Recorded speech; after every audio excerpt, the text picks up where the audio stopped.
the Dogs. Hello and welcome back to the Dogs Podcast. Woof, woof. Woof, woof. I'm one of your hosts here, Matt Hall. I'm Katie. Katie, how's it going today? Matt, you and I were together last night. Just like it was 12 a hours late ago. night, Yeah, and it it was. ended with a shot of Fireball. It did, as most of my nights typically do. The Chicago Bears did win a playoff game for the first time since I was 13 A years little old. boy. Just a little guy running around. Probably had my retainer on back then. Maybe my braces. Yeah, so a good night for us Bears fans. Everyone else in our city is thoroughly upset. But we're happy as clams. We're happy as clams this morning, so that's good. We're running on a little bit of low sleep. A little low sleep. Katie sounds a little sick for some I'm reason. having allergies. Yeah, a little allergic reaction going on. But we're here. We're ready to rock. So let's get rolling. Let's get rolling. First, I wanted to thank all of our listeners. We had 85 listeners or something on that first More than first I thought. episode. And I wanted to thank people for the feedback they have provided us. A lot of good feedback. And that's what we're looking for these first several episodes. Yeah. What did people say, Matt? They thought a lot of people said we need to work on our transitions. Yeah, which is fair. Totally fair. We were a little all over the place. I listened back twice, and I'm like, there were a couple times where I'm like, whoa, we just really just left turn. jumped into a totally different topic, which is fair. I think segments might be good, but moving forward, but I think it'll be pretty clear. Yeah. This episode, what's the story? And then our little. People said we need to be a little more clear about what we're doing. Yeah, so we can clarify. For sure. We'll try to clarify. We'll clarify that. People said we sound very professional. Yeah. Somebody said Katie's really good and knowledgeable, and Matt doesn't really add anything to the conversation. That kind of hurts my feelings a little bit, but I think I know who said that, so I can ruin his life after this. I need to work on not saying as much. Yeah, I refuse to edit, so that's awesome. Your Thank likes you. are gonna be in there. I don't think Thanasis was listening because he did not ask us to collab. That we know of, though. That we know of. He hasn't listened yet. No, yeah. So, there's still a chance. So keep getting us on the map, people. Yeah. I had several people say great intro song. It's a good intro song. I know, and I just want to say something about this. Do. I think you need to give credit where credit is due, Matt. Sure. Because here's what happened, people. Yeah. So we were going to use this, I don't know, it was like an Adobe. Stock song. And we ended up not using it because, I don't know, what the licensing thing is and stuff. We'd probably get in trouble. So then I was like, you know what? I'm just going to make something. So I freaking crafted that song with my bare hands. And I sent it to Matt. I was like, we can use this. Yeah. And he just says, thanks. No acknowledgement of wow, Katie, this is really good. Or thanks so much, Katie, for crafting this yourself. I expect greatness out of you. So yeah, it was great, and you know that I think that. So. Thanks, Matt. It was excellent. I did add a little flavor on it today. Katie hasn't heard it yet, but yeah, what? He's like, I made an addition to the song. I just added me saying the dogs. In a deep voice, though, with some reverb. I'm like, okay, well, I need to approve it, so hopefully it's good. You're going to love it. Yeah. You're going to love it. It's great. Good. All right. Yeah. And I just want, I was reading about, how to get better. Yeah. About recording podcasts and stuff. And the people say it takes about 30 times to host before you're actually pretty good. Everybody buckle up for the next 29 episodes. It's gonna be. And keep the feedback coming. Except maybe don't give us any feedback after 10 because I'm gonna be done. Yeah, at that point. At that point, it is what it is. Yeah, for sure. We're good or we're not. I do like the ideas though. Keep them coming. Yeah, you'll see there'll be a couple new things today coming from people. we'll try to give some shout outs who suggested them. So yeah, so We love hearing from you. We do. We love hearing from our listeners. Yeah, they're truly all from across America. The country. Yeah. Yeah. I don't think we had any international listeners yet. No, not yet. Not yet. Gonna go global here soon. Though. Yeah. There were a couple of things we needed to circle back on from the previous episode. A couple of things we're like, we should look that up. Yeah. First thing was Philip Rivers. We were wondering what high school he was the coach for. Yeah. Apparently it's the St. Michael Catholic High School football team, which is the Cardinals in Fairhope, Alabama. It's not his old high school, which we were like, maybe it is, but he's coaching his sons. So I think that's why he's there. That makes sense. His son Gunner is a top recruit in the 2027 class. Gunner Rivers is the perfect name for a quarterback. Yeah. That is kind of badass. That's excellent. Yeah. Top recruit in 2027 class. Like, that's like kind of soon. So. Yeah.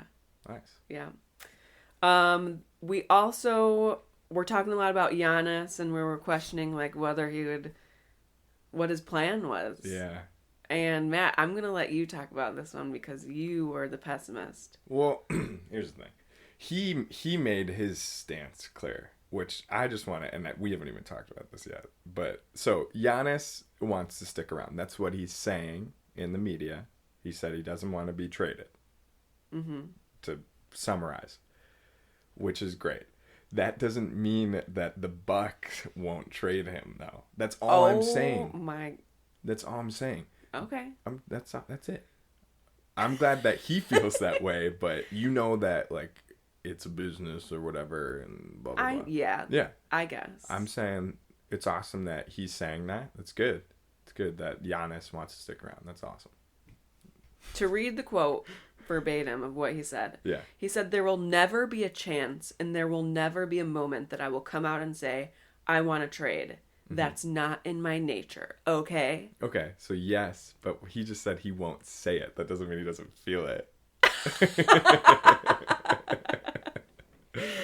Whatever. That was big news. Good. That was big news. Yeah, it doesn't hurt for sure. Can't say the Bucks are in the best place right now, though. That's all I'm saying. But I am also a big pessimist when it comes to sports, and you saw that yesterday during the Bears game. It was I was ready to go home at half. He literally almost left. I took the dog. I tried to. Well, Bagel was being naughty. Yeah. That's my dog, Bagel. All right. What are we doing here today, Matt? Katie, today, the bulk of the episode today, we're going to be talking about Bartolo Colón. Big Sexy is what people call him. Whoa. He actually had that trademarked for a year as well. He had Big Sexy, the nickname, trademarked, which is kind of interesting. You can trademark something for like... Apparently, yeah. For his like merch and stuff, he did it, and then he stopped doing it, though. Because I really dug deep on that, because I'm like, can you do that? Like, what does that look like? And I wrote down that he just trademarked it fully, and then I was like, I got to follow up on this. And it was only for a year. So, But still interesting. People call him Big Sexy. I like it when you call me Big Sexy. Totally. Bartolo is a pitcher from the MLB who is now retired, but he threw for 21 seasons on 11 different teams, which that's a lot of different. What's like the clubs. average? Ooh, like 3? Yeah, 3, 4, 5. Okay. It seemed like I'll talk about this a little bit later, but 11 different teams is pretty close to the record. So he got tossed around a lot. And that is exactly like kind of the point that I'm trying to make today, that he's had a very up and down career. He's a very, very interesting guy, and he's done some incredible things. And he has probably one of the best personalities that baseball's ever seen. Always does whatever he's doing with a big smile on his face, and he knows when to kind of make fun of himself and everything. So I love him, but there are some things that you'll see that you're like, okay, they kind of got swept under the rug that I didn't know. Yeah. You pointed one of them out, so we'll talk about that later. But yeah, a little spicy. Little Big Sexy was a little spicy. Yeah, but very, very interesting guy, very lovable. He's awesome. So this was actually a segment from one of our listeners. So I'm gonna give you 3 statements here. we're going to do a quick 2 truths and a lie about Okay. Bartolo Colón, okay? Okay. I'm just going to say the 3 statements. Okay. You're going to tell me what the lie is, okay? This Okay. is shout out to Mike Vitale, one of our listeners in Philadelphia. Wow, all the way over in Philly. I know, Cool. we really made it. So, okay, Bartolo Colón. He would listen to Adele before games. He had a dog named Big Sexy. He keeps his game-winning baseballs and colors and decorates them. What's the lie in there? Those 3. Okay, well, so his name, he goes by Big Sexy, so I can't imagine he would also name his dog Big Sexy. I'm going to say that's the lie. Ding, ding, ding. That is the lie. Good! Nice job, Katie. Yep.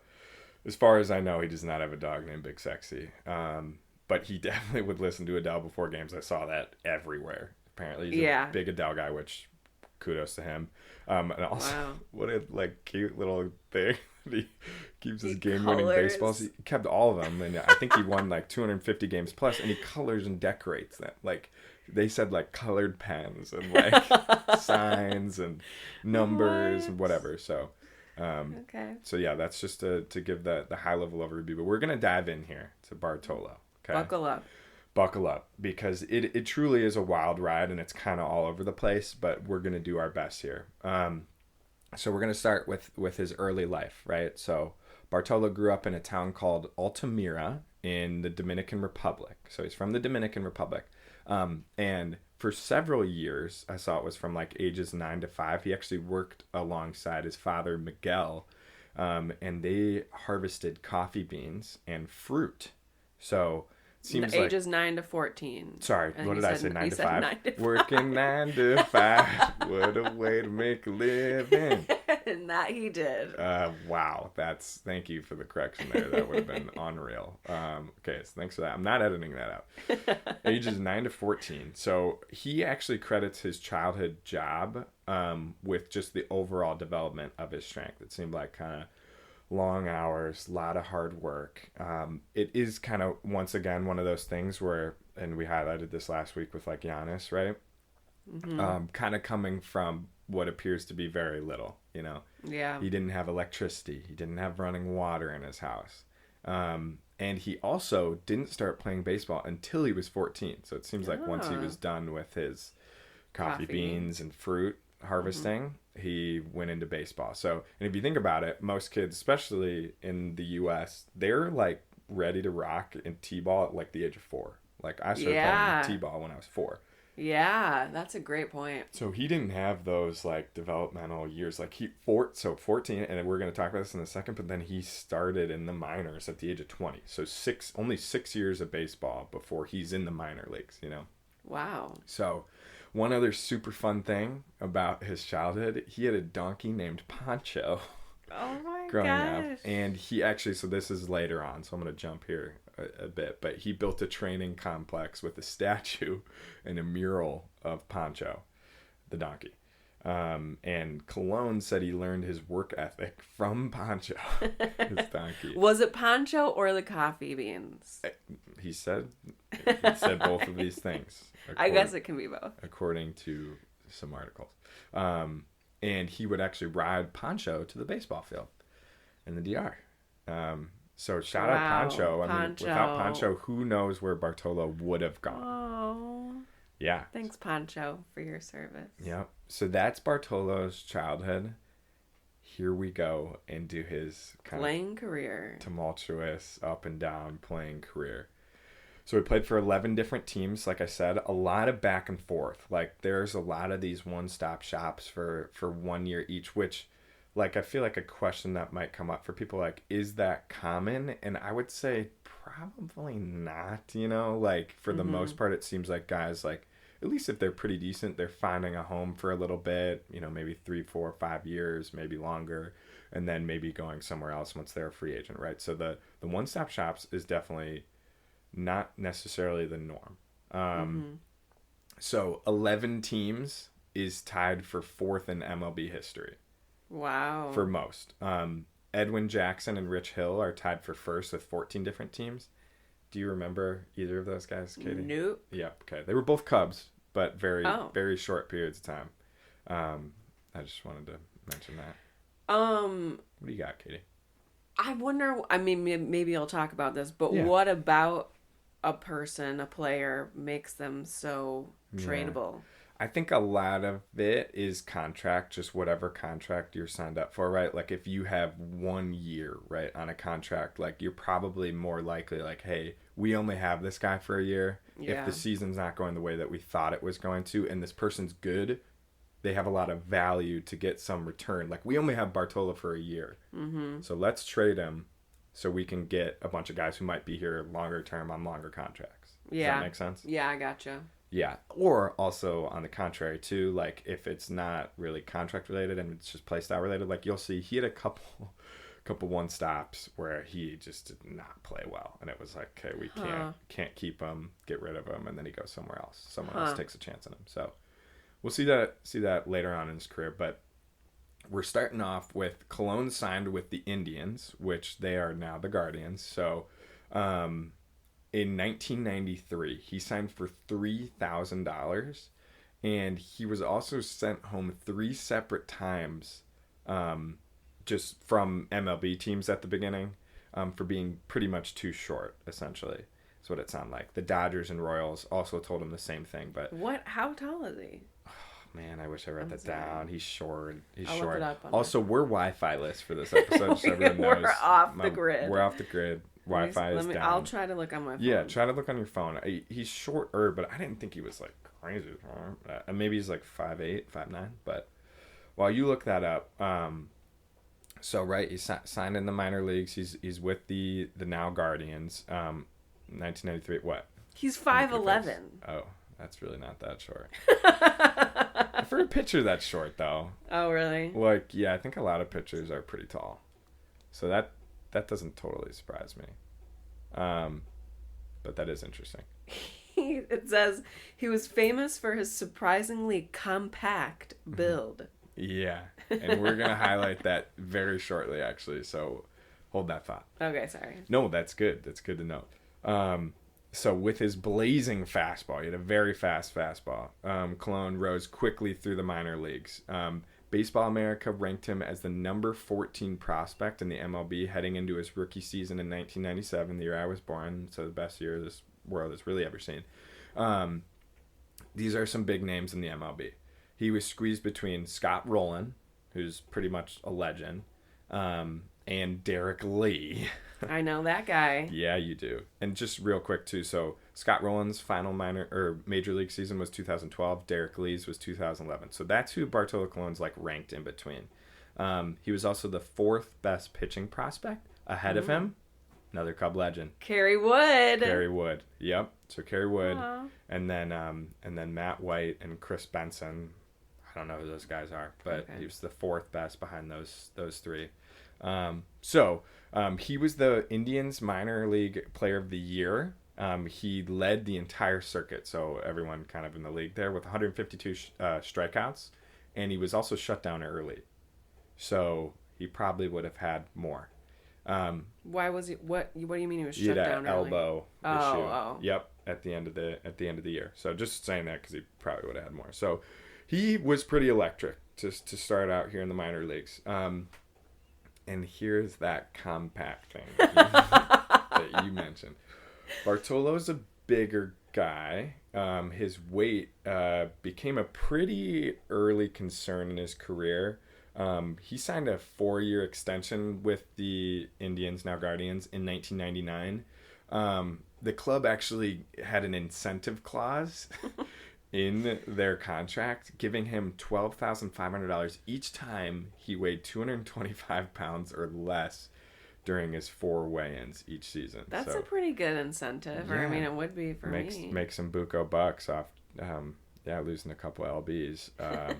But I wish I could find. I couldn't find like how many times he weighed in last. Yeah, I don't know if that data's out there, but. He did have at least that incentive. So keep that in mind because kind of seemed like... So 225 and 5'11". Yeah.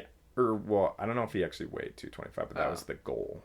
The goal weight was 225. Okay. You'll see, like, if you look up pictures of, like, Bartolo Colón, especially, like, later in his career, He's got a belly. He's big sexy. He's big sexy. Yeah, he's got a big smile, but he's a big guy. Like, so. So his Guardians career, he had about 6.5, 7 seasons that looked like in pretty decent play. He did pretty well, and then he got traded to the Montreal Expos.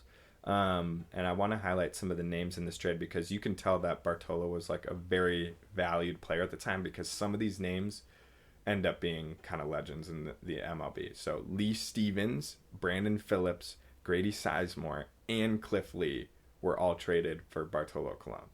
So I'm sure you have probably no idea. So 4 dudes for one guy. 4 dudes for one guy. And Brandon Phillips ended up... I don't know who Lee Stevens is. I don't know any of these guys. Brandon Phillips ended up being a really, really good player mostly for the Reds.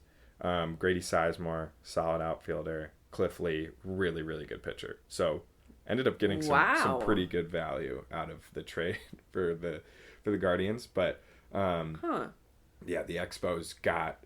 So was that... I guess I'll learn this. But was that where he spent the bulk of his career? The Guardians? Or the Expos? The Expos. The Expos, no. That actually ended up being a one-stop shop. So... yeah, so he spent actually, I think the most years was on the Guardians. I see. 6 okay. years. Yep. So he went to the Expos, who are... I mean, some people are probably like, who the heck are the Expos? Montreal Expos were an MLB team, and now they are technically the Washington Nationals now. So they moved to DC. But, he had a solid year there. And then he ended up actually being the last active player to ever play for the Montreal Expos. Kind of an interesting What thing. does that mean? He was the last person in the MLB who had played for the Expos. So later on in his career, he was the last one left who had spent time with the Expos. Does that make sense? Oh, cool. Yeah. So, okay, cool. Yeah, it's kind of interesting. He can say he was the last active player to play for the Expos, which is, kind of interesting. They were a cool team. They had a cool color scheme and it's a pretty good history. Were they like red, white, and blue? Mm-hmm, yeah. Yeah. Yep, yeah. They're cool. But yeah, so then he had a good year there, actually. He was like their number 4 pitcher, but he was by far the best. Like, he put together a really solid year there. And he got some Cy Young votes as well, which Cy Young, Katie, is basically like the MVP for pitchers. Yeah. Okay. So, and we're going to go back to that very shortly here, too. So he was traded to the White Sox for a season. Seemed like kind of like a year that doesn't totally need to be highlighted. Here's where things get interesting. Okay. He signs with the Anaheim Angels, and Colón actually won a Cy Young Award in 2005. He went 21-8 with a 3.48 ERA for the Angels. One thing I want to say, so actually 2 things. Do you know what ERA is? This is a guess. Yeah. And I don't know what it means, but is it like earned run average? Nice, dude. That's I awesome. don't know what that means. yeah, which is fair. And it's essentially like how many runs would they give up on average, I think, if they pitch 9 innings? Okay. So on average, Bartolo Colón, if he pitches a 9-inning game, he's giving up 3.48 runs, which you'll kind of see like is good. Trust me, like, you'll take a guy with a 3.4 ERA, but for the best pitcher in the league, like, maybe not. And so I found this in numerous articles that him winning Cy Young, so they do the Cy Young voting differently now, but at the time, they even say it was not a good choice. That's sad. It is sad for sure. But so Johan Santana, he finished 3rd in voting, also behind Mariano Rivera. Should have won and would win today. As voters now pay more attention to the overall picture. So Santana went 16-7 with a 2.87 ERA. So he had a much lower earned run average. Although that didn't lead to more wins. What's kind of been pretty much like concluded is that wins aren't necessarily the best indicator for a good pitcher. Yeah. So, and he also, Johan Santana also led Colón 238 to 157 in strikeouts.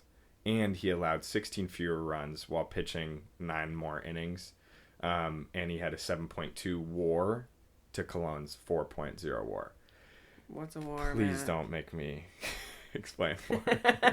The reason why I say that is most people can't really explain how to get to WAR, but so WAR means wins above replacement. Essentially, to my understanding, it kind of means like, hey, how many more wins does this player add to the team over like a 162 game span? It is a highly debated stat. Yeah, I feel like in sports, it's like, how much is this telling you? Should we be relying on? Because like there were some years there. I wonder how they calculate it. Even and I have no idea. It still doesn't make a ton of sense to me. But what I can definitely say is that it's a hot button. What's it called? Hot topic. Hot button topic. Hot button topic. Is that a thing?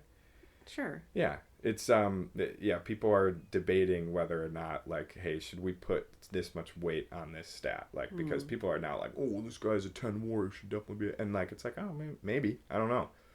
But anyways. So Johan was clearly the better player. For sure. For that season. But was this his only Cy Young award? This was Bartolo Colón's only Cy Young for his career. But that's, can't take it away from him. No. And a very, very cute thing. What? Do you see it on the sheet? Do you want to read it? I'm going to read it, but I don't know what this is. Bartolo gave his little trophy to his dad. He gave his Cy Young Award trophy to his dad. He said it was the best moment of his career. He won the Cy Young Award, basically, I wrote this down, basically the MVP for pitchers. And he was the first Cy Young for the Angels since 1964. Wow. So a very, very long span of the Angels not having a Cy Young.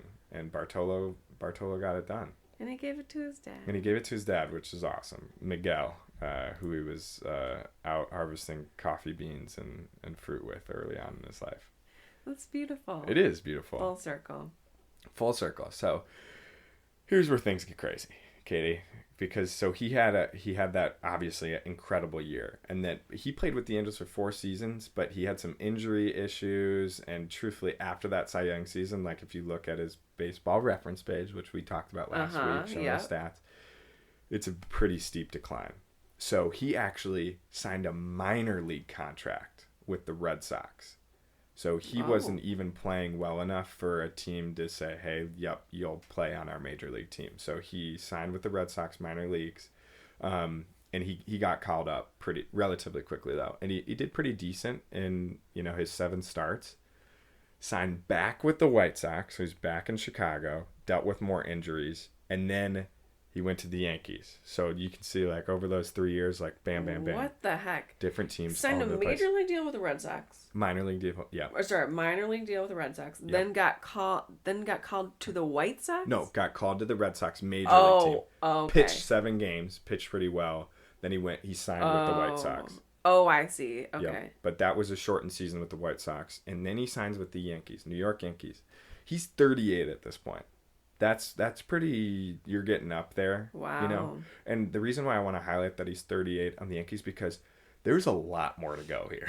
Like, oh, God. There's a lot more to happen. What? And with the Yankees, he signed a minor league deal.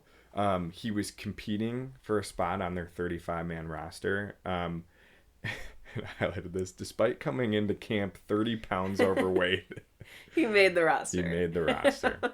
So, and he actually... 30, what, I wonder if it was 30 pounds over 225. That 225, I don't know. Maybe that incentive could be totally gone at this point. Because, different team and everything. But, they had a goal weight, and he came in 30 pounds over. So it's okay. Yeah, you're all good, Bartolo. It's fine. You're good, man. So after that, he signed with the Oakland Athletics, kind of had an up and down year. And here's where one of those not so good things comes in. Uh-oh. Yeah, he was suspended 50 games after he tested positive for essentially steroids. I guess this was news to me. So it's a synthetic testosterone, a performance enhancing substance. And he was actually the second player to be suspended in a 2-week time frame that season, which I think some baseball fans will recognize the name Melky Cabrera. Because I always thought it was funny that his name's Melky. Like Milky, But Melky was a good player, and he got caught with steroids, and then Bartolo too. So, and for a lot of people, just getting caught with steroids can just totally ruin your resume. Yeah. And you never really know so how was this much... like the era of roids? I don't think... Not like how most people, I think of Okay. the era for roids. Like, I feel like that's more so like Sammy Sosa, Mark Yeah. McGwire, like late 90s, early 2000s. This is like... I think we're getting close to like 2012, 2011 here. So he was So like before a little his bit time. later. And I mean, it still happens like Yeah. from time to time. And you never really know, like, hey, how much were they taking? Do they know? Sometimes they don't really know what doctors are giving, or at least that's what they say. You know, I don't know for sure. I don't know how much to, you know, put that on someone's career. But it happened, so we need to mention that because that's one of the big downs for our boy Bartolo. He just succumbed to the pressure. Maybe that might have happened. He's 38, 39 at this point. He doesn't want to be done. Maybe he just did a little roids. So he signed with the Oakland Athletics again, and then he was elected to his third All-Star team. And he had a really good year. He went 18-6 with a 2.65 ERA. So remember earlier he won Cy Young at 3.48. He had a 2.65. Oh my gosh! And at this point he came in 6th for the Cy Young. And now he's 40 years old. So he's getting up there.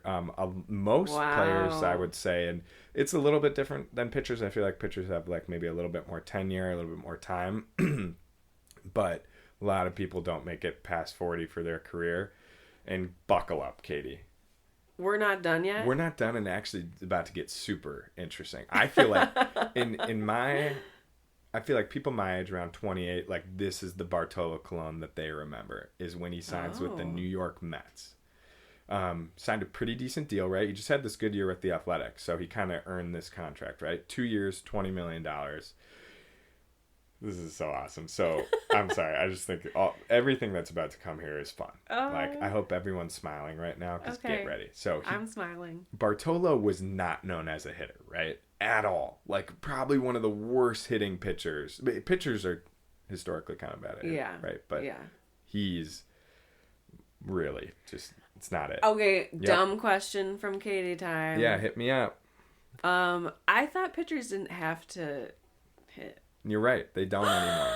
They don't. They don't anymore. Yeah. There's so for the AL, it's been longer. For the American League, right? There's the National League and American League and the MLB. Mm-hmm. For the American League, they implemented designated hitter rule. Can't remember the year, but it was earlier on, probably early 2000s, I guess. Maybe the 90s even. But so that the pitchers don't have to hit, because the thing always is that pitchers are so focused on pitching. Yeah. You know, they're just historically not good hitters. Personally, I think it's awesome when pitchers hit, because it's like when you get a good one, it's so fun. I think that's fun. One of the quirky things about baseball, but they got rid of it. The National League also I was about to say succumb to the designated hitter rule, but some people love it. Everyone's succumbing to the pressure. I mean, it means more hitting, which I think is a win for baseball, because that was kind of the complaint, was like, dude, no one's hitting, there's not a lot of runs, it's getting boring. So that step it up. At this point though, so this is mid, like 2014. Still National League is still having their pitchers hit. So no pitchers don't hit anymore, but at this point, pitchers are hitting. Okay. Bartolo is hitting. So he got his first hit in 9 years. His first hit. Like he hit the ball. 9 years. He hit the ball, he got on and base. Made it on in 9 base. years. Yep. And a part of that's because, some of those teams I just named are in the AL. So, he wasn't even hitting. Wow. Because there was a designated hitter. But first hit in 9 years, he got a double, 2014. He also got his 200th win, and he was the third Dominican player to do so at the time, and third to do it in a Mets uniform, which is kind of fun. Huh. Yeah, third Dominican player, third in a Mets uniform to get their 200th win as a pitcher. So, couple, quick things from those Mets here. He pitched Game 4 of the 2015 World Series and earned a win. And he also... I think this is either separate, and I think I meant to write maybe NLCS. But so he closed the sweep against the Chicago Cubs. That definitely wasn't the World Series. So I think I meant to put NLCS, or maybe even the NLDS. But so he ended up sweeping the Cubs, and he pitched that last game to get the W. So that's kind of cool. He was pitching in a big moment in the playoffs. So cool. So then he appeared in the World Series in that same year. Yeah. Became the oldest man. I don't know why I wrote man. Wow. Oldest player ever to lose a game in the World Series. Why is that a stat? Fun little tidbit for you. And the Mets lost that year to the Royals. I think many Mets fans will remember that and roll their eyes at that. But he re-signed with the Mets in 2016. And this is the most fun thing. If you have time, if you're not driving right now, pause and go look up Bartolo Colón first career home run, because in 2016 he finally hit his first career home run at the age of 42. Breaking the record for oldest player to ever hit their first home run. Okay, wait. So he hit that double, and then he hit this home run. Yeah, I mean, and so this was a season later. He probably had, gotta guess, some hits in between. I mean, he went 9 years without. Yeah, I mean, yes, true. But he had to. He had to. Because now he's hitting more regularly, or at least batting more regularly. Yeah, so. Okay. Anyways, he hits this home run at the age of 42. He won NL Player of the Week that week, which is like, it's kind of a big deal. That's fun. Yeah, so it's a very cool moment, very cool story here. I highly, highly recommend you watching the video, because the way that the players react on the Mets is hilarious. Like they were kind of building this up a little bit. Like the question, it seems like, with the team was like, what if Bartolo does it home run? Like, what do we do? How do we react? Right. So, and here was a quote from one of the players, Neil Walker, which I think some baseball fans will recognize that name. So this is what he said. He said, "We all kind of said, what would we do if Bartolo hit a home run? That made everyone's career to witness that." So it's truly like, and the announcer says this in the video, like, you just witnessed one of the all-time moments in baseball. Because once again, just that's why I love baseball. It's just one of those quirky things, like, oh my God, this 42-year-old pitcher hit a home run. So this was 19 seasons into his career. That's magical. He's one of the worst hitters in Major League history. And so, like, for batting average, right? Say these days, like, a good hitter, I think, like, you're batting 250 and above. Probably early 2000s when pitching wasn't quite as good. Batting 300 and above is good. Bartolo batted .085 for his career. He struck out 163 times, and he only walked once. So he did not have a very good eye. He was walked by Robbie Ray. And in the article it said, "Shame on you, Robbie Ray." Yep. So, and so now that's the Mets part. That's kind of the, like, probably some of the best moments of his career, other than, probably some of those Angels and Guardians days. Yeah. But he had a straight up really, really bad season with the Braves at the age of 44. He went 2-8 with an 8.14 ERA. They dropped him. And then actually, so I wrote down, and I hope this is right, because this doesn't feel right, but I wrote down the Mets picked him up, and he did okay with a 5.6. He went 5-6 with a 5.18 ERA, which isn't great.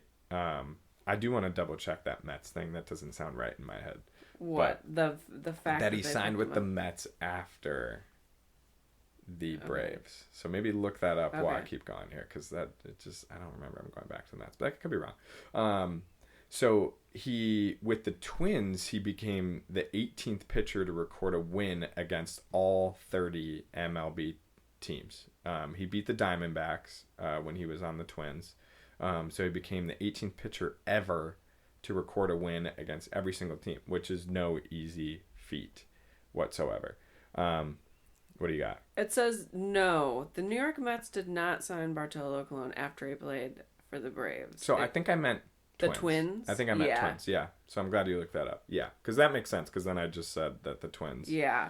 Yep. So, and I know you were looking this up. So he became the 18th pitcher ever, Katie, to record a win against all 30 MLB teams. is kind of cool. Cool. Yeah. Oh. And so now we're at the end here. He signed with the Texas Rangers, signed a minor league contract.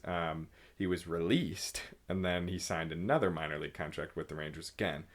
He was called up later on, and this was probably one of the last major highlights of his career. He took a perfect game, which means that, he didn't walk anybody. He didn't... Nobody got a hit? Nobody got a hit. He didn't hit anybody, like a hit by pitch, through 7 innings. So he didn't end up getting the perfect game, but 7 innings of perfect hit ball, like not a lot of people, or perfect game ball, not a lot of people can say that they did that. Insane. And at the age of 45. Insane. And so that ended up kind of rounding out his career in 2019. That was kind of the last time he saw major league action that year. And so one little tidbit here too. So Colón, Bartolo Colón, and his Rangers teammate Adrian Beltre were the last active players to have played in the 1990s.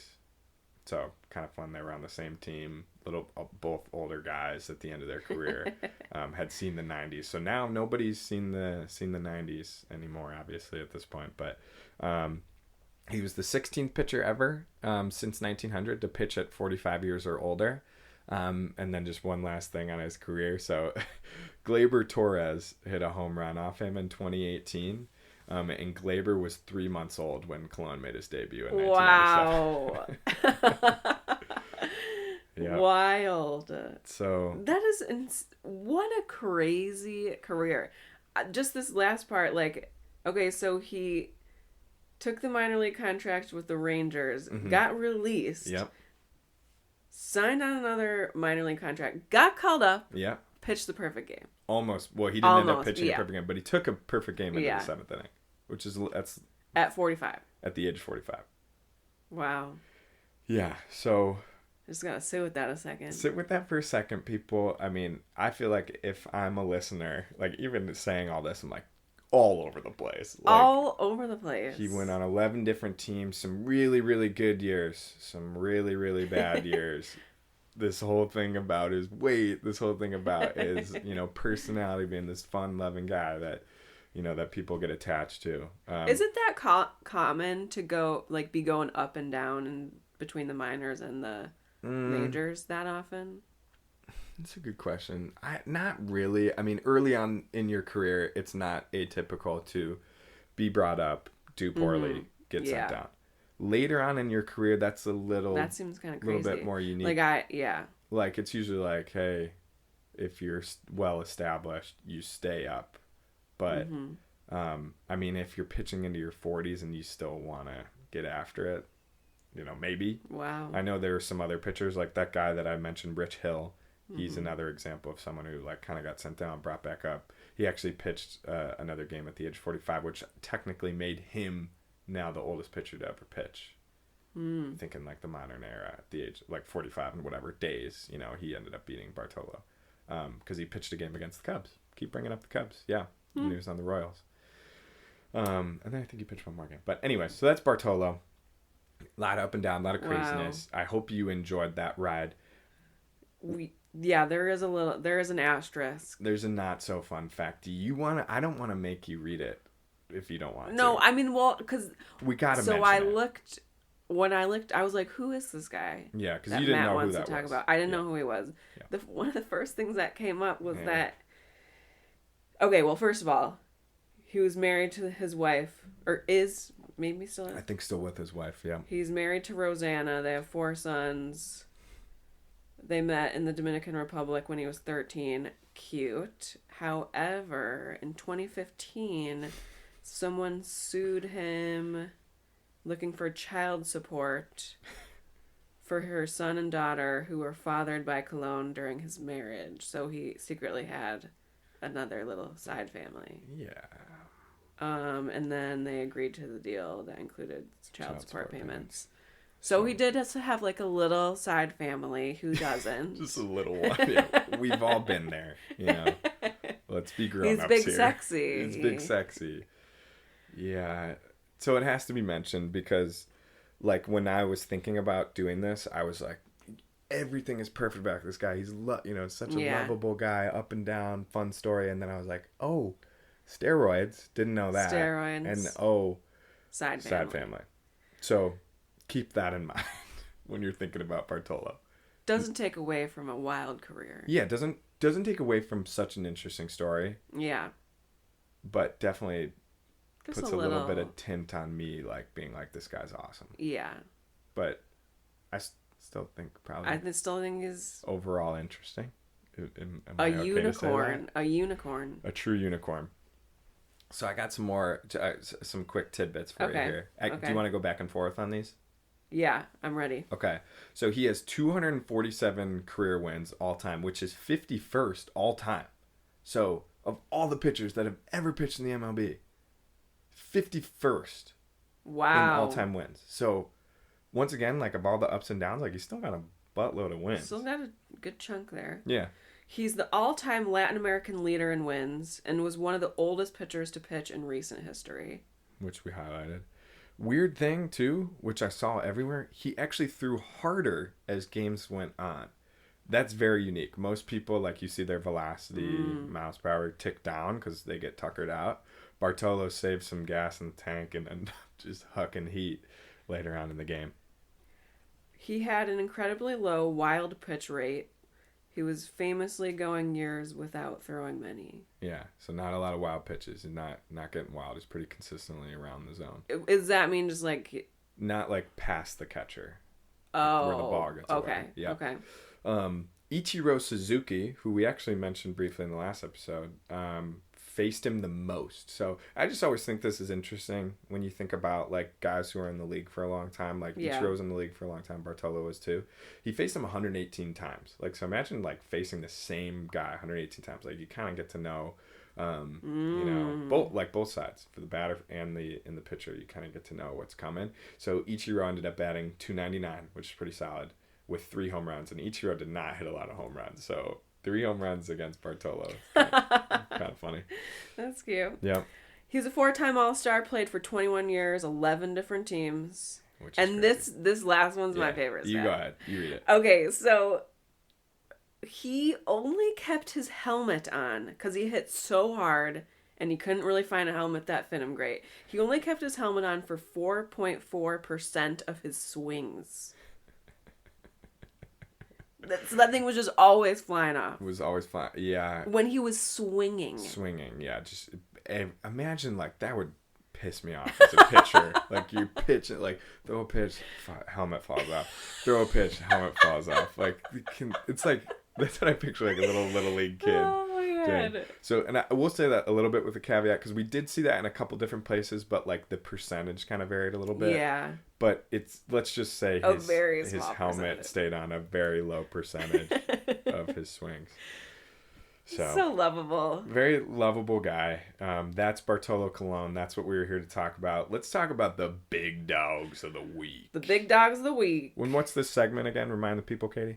So each week we're going to bring a fun little side story in sports that you might have missed, might have flown under the radar, and they're designed to be some good vibes. And just on a high note. Yeah. Yep. So talk to us about what you brought to the table this week. Well, so this actually, okay, I'm going to start from the beginning here. Yeah. So mine is figure skating. Oh. Or ice dancing, I guess. Cool. Focused. Ice dancing? Yeah, I think that's what they call it. Cool, yeah. So Maya and Alex Shibutani, known as the Shib Sibs. Sick name. Came back to the rink after 7 years away. So they're this little sibling pair who's like dancing around on the ice. They won 2 national titles, 8 senior level medals in the U.S. championships. Been making history since they began skating together as kids. In 2011, when Maya was 16 and Alex was 20, they became the youngest U.S. team to win a world championship medal. It was their first of 3 in ice dance. In 2014, they fulfilled their long-held mission of competing in the Olympics. They finished 9th in Sochi, and then in 2018, they earned bronze. So they brought home a medal in both ice dance and the team event. Then they took a hiatus. They took 7 years off from ice skating. Yeah. They said that they just wanted to like take a break. They were a little burnt out and they wanted to fulfill their own like personal I get that. I've been there. things, Yeah. you know. During their time off, Maya battled and beat kidney cancer. Nice. They wrote some children's books about Asian American heroes and basically like lived whole entire second lives. Yeah. Out of ice skating. So now they came back. They wanted to try to qualify for this 2026 Olympics. Yeah. This was a dream come true for us. After training so intensely for 2 Olympic cycles, they took that time to explore their own other interests, but then it was a dream come true to come back. Wow. So they just competed this past weekend. Like, I think so today might have been like the last day of the yeah. U.S. championship or whatever, Very or it was cool. yesterday or something. Yeah. What was I saying? I don't think they podiumed. Okay. I didn't really like it. I should have looked at this a little We'll more follow. in We'll detail. follow. That'll Yeah, be a we'll follow-up follow up next week. I don't think Yeah. they podiumed, so they probably aren't gonna be on that Olympic roster. Sure. But they got 9th, and apparently they had some sick little moves they did on the ice. Nice. And I liked the story because I was like, after I saw this morning Yeah. that they didn't podium, they probably aren't going to the Olympics. I'm like, Yeah. but I feel like Yeah. this just goes to show that it's like a little reminder that elite athletes don't just like owe us nonstop productivity. Yeah. Like you can still like choose joy. Right. Just like, you and me do. Yeah, Like, we always do. the We Hall always Sibs, choose joy. on the ice. Yeah, Sibs. But like, do you remember when like Simone Biles, like people were pissed that she wasn't competing? Yeah, because she took a break.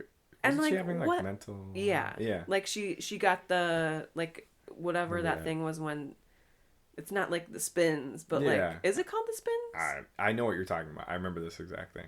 And yeah. Yeah. Sorry, what were you gonna say? Nothing. It doesn't add it to it. I think she's married to someone on the Bears, though. Yeah. Just to circle back on the Bears Owens, thing. Jonathan Owens. Yeah. Nice. So I like the story because they took that time off. This chick beats kidney cancer. They decide they want to hit the ice again. They still made a good showing. Didn't quite make the cut to qualify. It sounds like. I don't think we officially know yet. We'll follow up. But I like this quote that Maya said. Yeah. Winning wasn't the point of the comeback. If you asked me what we scored 7 or 10 years ago, I wouldn't be able to tell you. But what I have taken with me in my life is the strength that can only be gained from experiencing and overcoming hardship. It's beautiful.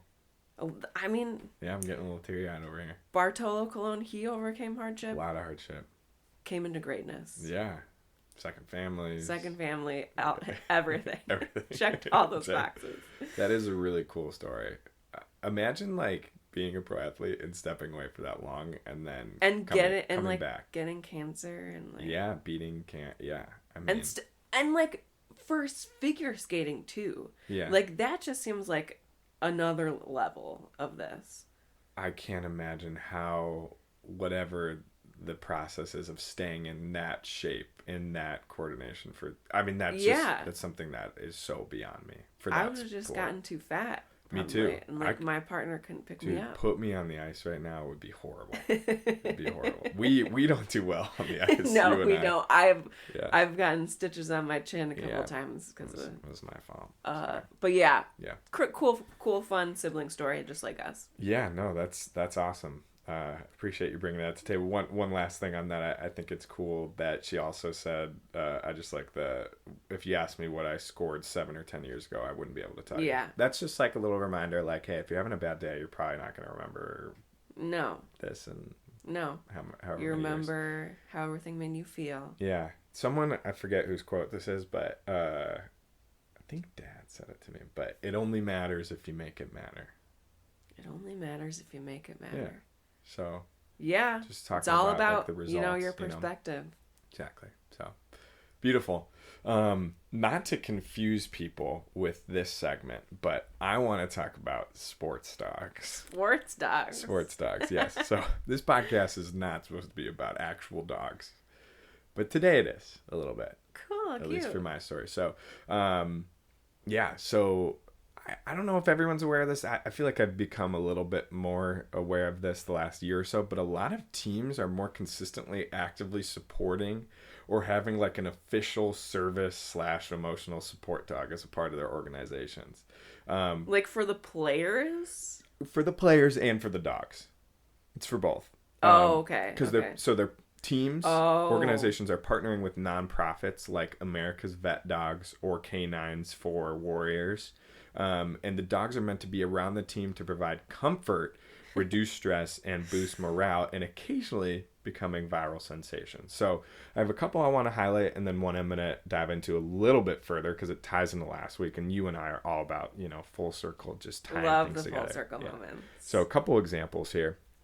Cleveland Cavaliers were the first NBA team to raise a service dog, Reggie, through America's Vet Dogs. So shout out Cleveland Cavaliers. Reggie. The Denver Broncos were sponsored training for service dogs like Bucky and Thunder, and then they graduated them to veterans. Oh. San Francisco 49ers have emotional support dogs like Zoe. Zoe! Yeah, and Zoe had that little double dot over the E. Zoe. She's a French bulldog. Yeah. Oh. So, shout out Zoe. I didn't know French bulldogs could be. I mean, I guess, yeah, why not? I don't know I if picture like golden retrievers. Right. Yeah. It's a little French bulldog. Dallas Mavericks had Bailey. Bailey. I have a Bailey. I know you do. An emotional support animal attended practices and games, bringing joy to the team, it sounded like. Thanks, Bailey. Shout out Bailey. Minnesota Wild fostered Hattie, which I don't know if you know. Hattie's like a hat trick if you score 3 goals. Ah. So a little fun spin on the name. Golden She's a Retriever. Golden Retriever. Ah, yes. Trained as a service dog for a veteran. The Washington Capitals have Captain, a popular team dog who became a social media star and a part of charitable efforts. And here's the one I'm talking a little bit more about. Nothing crazy, but the Los Angeles Chargers, who we talked about a little bit last week because of Phillip Rivers. Yeah, keeps coming up. They partnered with Paws for Life Canine Rescue to train service dogs like River for veterans. So they named the dog after Chargers legend Phillip Rivers. Yeah, who we talked about last week. So. What are the odds? I know, full circle. So, and here's just like a little bit, just so people kind of know the why behind it. So the Chargers' commitment to supporting animal welfare is a year-round effort that began in 2022. It extended to game day with the launch of the team's most valuable pup, the MVP initiative.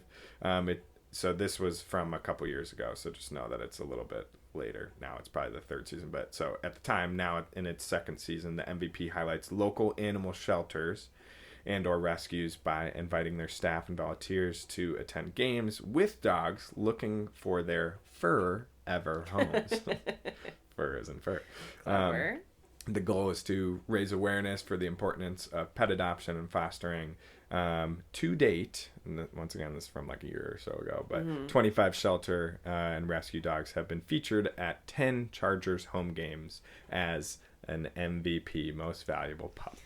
Wow. So just tying in dogs. Nothing goes better together than dogs in sports. It's true. What else is there?